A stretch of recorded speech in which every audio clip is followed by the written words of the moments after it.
They told me a wedding night was supposed to be the beginning of a love story.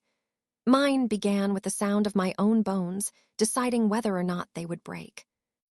I remember the porcelain of the sink, cold against my palms, my reflection staring back at me with a bridal veil still pinned crookedly in my hair, and a bruise already blooming beneath my sleeve. I remember thinking, very calmly, almost too calmly, this is not what love is supposed to feel like. My name is Amara, and this is the story of the night I stopped being someone's wife and started being my own. Let me take you back. Not to that night yet, you'll get there, I promise, but further back to the beginning, when everything still looked like a dream I was lucky enough to be living. I met Daniel at my cousin's engagement party, 18 months before that wedding night that would change everything. He had this way of listening, really listening, like whatever I said was the only sentence in the room worth hearing. He asked about my nursing job at the community clinic, about my mother who raised me alone after my father left, about the little garden I kept on my apartment balcony because I liked growing things that needed patience. You're the kind of person who fixes things, he told me that night, his voice low, almost reverent. I like that. I didn't know yet that he meant it as a compliment about what I could do for him, not about who I was. We dated for a year. He was attentive, generous, the kind of boyfriend my mother approved of within the first 10 minutes of meeting him. He opened doors. He remembered how I took my coffee. He called his mother Ruth every single day, sometimes twice, and I found that tender back then, a grown man who still loved his mother so openly. I didn't yet understand that his devotion to her wasn't warmth, it was dependency.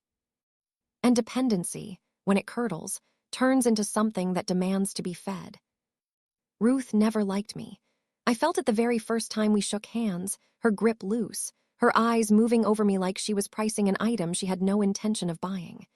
She said things with a smile that left marks anyway, comments about my modest upbringing, about how her son could have done better, about how nurses marry up, don't they, dear? Said so sweetly, you'd almost miss the blade folded inside it. Daniel always laughed it off. That's just Mom, he'd say. She'll come around. She never did, but I told myself it didn't matter because I wasn't marrying her. I was marrying him. The wedding was beautiful, small, warm string lights strung across my aunt's backyard, my mother crying happy tears into a paper napkin, Daniel's hand steady around mine as we said our vows beneath a sky just beginning to turn orange. For a few hours, I believed completely that I had built a life worth having. Then came the phone call. It was near midnight. The guests had gone.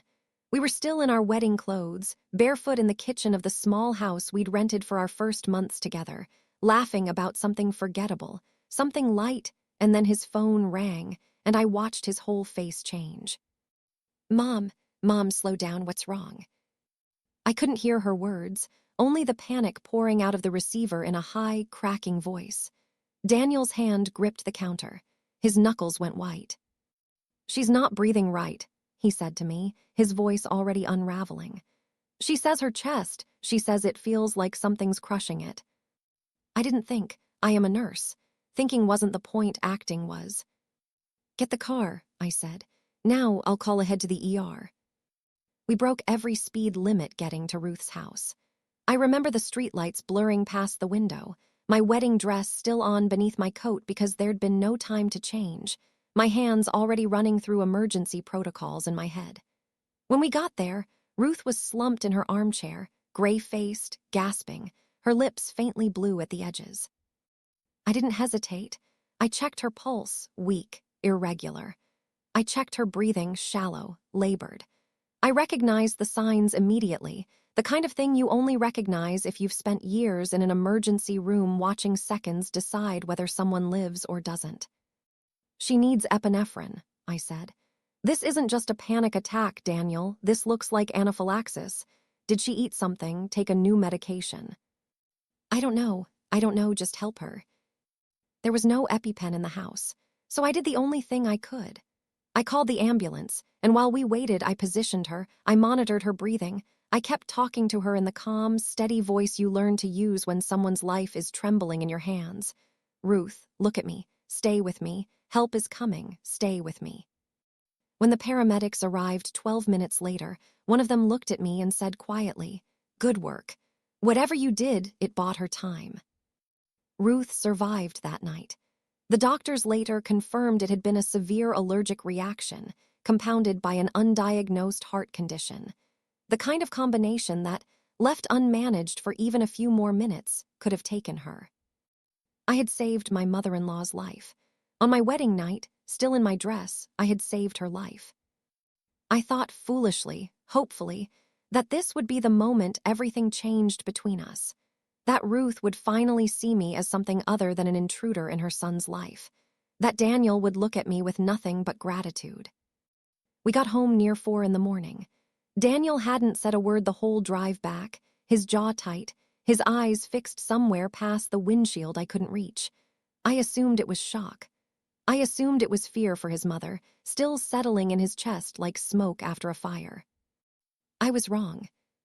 The second the front door closed behind us, he turned to me, and the face I saw was not the face of the man I had married 6 hours earlier. "Why didn't you tell me she was that sick?" he said, low, tight, dangerous in a way I had never heard from him before. "Daniel, I didn't know either, I only found out when." "You're a nurse. You're supposed to know things like that. You're supposed to protect this family, and you almost let my mother die in front of me." I stood there in my wedding dress, 12 hours old, still faintly smelling of white roses, and I felt the floor of my new marriage crack open beneath my feet. "I saved her life," I said, quiet, disbelieving. "Daniel, I saved her." "You should have saved her sooner." And then, before I understood what was happening, before my mind could catch up to what my body was already flinching away from, his hand moved. I stumbled back against the counter, my ears ringing, the room tilting sideways for one long, silent second. My hand flew to my face, my vision blurred with sudden, furious tears, and somewhere underneath the shock, a single thought rose up, clear and sharp as glass. This is the man I just married. I didn't cry out. I didn't run. I stood there in the wreckage of my own wedding night, staring at him, at his shaking hand, at the stranger wearing my husband's face. And something inside me, something that had spent 31 years being patient, being gentle, being the one who fixes things, went very, very quiet. He was breathing hard, his eyes wide now with something that almost looked like fear of himself. "Amara, I didn't mean."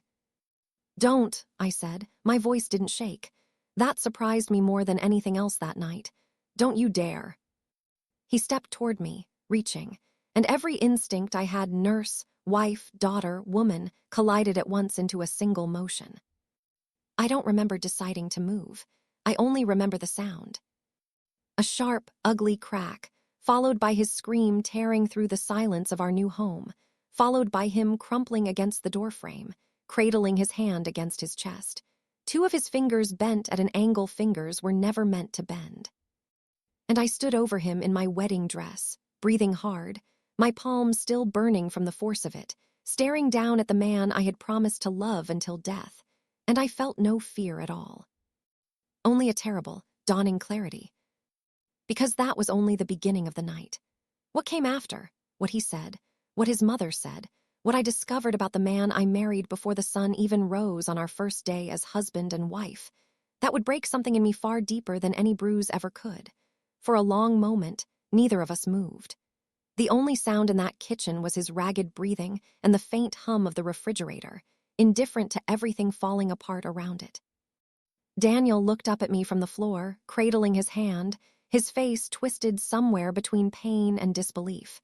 "You broke my fingers," he said, like he couldn't quite believe the sentence as it left his mouth. "You broke my fingers, Amara." "You hit me," I said back, and my voice came out steadier than I felt. "On our wedding night, after I saved your mother's life." He didn't answer that. He just stared at his hand, at the way it had already begun to swell, and something ugly flickered across his face, not shame. Not yet, just shock that I had fought back at all. I want to tell you I felt triumphant in that moment. I didn't. I felt hollow, like someone had reached into my chest and scooped out everything I thought I understood about my own life. I had spent 18 months building a future with this man. I had picked out curtains with him. I had memorized the sound of his laugh. And here he was, folded against a doorframe in the house we were supposed to grow old in, and I realized I didn't recognize him at all. "We need to get you to a hospital," I said finally, because underneath everything I was still a nurse, and some instincts don't turn off just because your heart has been shattered. "Don't touch me," he snapped, flinching away when I stepped closer. "Just don't." So I called an ambulance for the second time that night. Only this time, it wasn't for the woman who despised me. It was for the man who had promised, hours earlier, to cherish me for the rest of his life. The hospital was quiet at that hour, fluorescent lights humming over empty chairs, and I sat 3 seats away from my husband, while a nurse I didn't recognize wrapped a splint around his fingers. He wouldn't look at me. I wouldn't look at him either, not really. I kept staring at my own hands instead, turning them over in my lap, trying to understand how they belonged to the same woman who'd worn white satin 12 hours earlier. Around 6 in the morning, his phone rang. Ruth. He answered it in the hallway, but hospital hallways carry sound further than people think, and I heard every word. "She did what?" Ruth's voice, sharp even through the speaker. "She broke your fingers, on your wedding night. Daniel, I told you there was something about that girl, something cold underneath all that sweetness." "Mom, it's not. Did you forget what I said before the wedding? Marriage is about a woman who submits, who respects her husband, who doesn't raise her hand no matter what he does. My mother never once." I sat very still on that plastic hospital chair, and I felt something inside me that had been bruised, but not broken, finally catch fire. Because that was the moment I understood. This wasn't about one bad night. This wasn't shock or fear or grief distorting a good man into someone unrecognizable for a few terrible minutes. This was a blueprint. Ruth had raised her son believing that a woman's silence was a virtue, that her pain was a private inconvenience, that love meant absorbing whatever was done to you and calling it devotion. And Daniel had married me believing I would be that kind of wife. He came back and sat down beside me, his splinted hand resting stiffly in his lap, and for a while neither of us said anything. Then, quietly, almost too quiet to hear over the hallway announcements, he said, "I'm sorry." I turned to look at him then, really look at him. "Are you sorry you hit me?" I asked, "or sorry that I hit back?" He didn't answer. That silence told me everything his apology hadn't. We didn't speak on the drive home. The city was waking up around us, joggers on sidewalks, a garbage truck groaning down a side street, ordinary life continuing exactly as if the whole architecture of mine hadn't just collapsed in a single night. I remember staring out the window and thinking about my mother, about the years she'd spent raising me alone after my father walked out, about the one thing she'd always told me, over and over, since I was a little girl. "Amara," she used to say, folding laundry at our kitchen table, "never let a man's love come with conditions you have to bleed to meet." I hadn't understood it then. I understood it completely now. The weeks that followed were quiet in a way that felt almost unbearable. Daniel tried, in his own limited way, flowers on the counter, a stammered apology here and there, a promise that it would never happen again, said with the particular desperation of a man watching something valuable slip through his fingers. And for a while, I let myself wonder if people could change. If pain, once it's understood, can be unlearned. But Ruth never stopped. She called constantly, always with some fresh grievance, some new reminder that I had wronged her son by daring to defend myself. And slowly, I watched Daniel's brief flicker of remorse curdle back into resentment, not at himself, but at me, for making him confront a version of himself he didn't want to see. "My mother says you humiliated me," he told me one night, 3 weeks after the wedding, his voice tight with the old anger creeping back in. "In front of the paramedics, in front of everyone." "Your mother," I said slowly, "wasn't there when you hit me. You didn't have to break my fingers, Amara.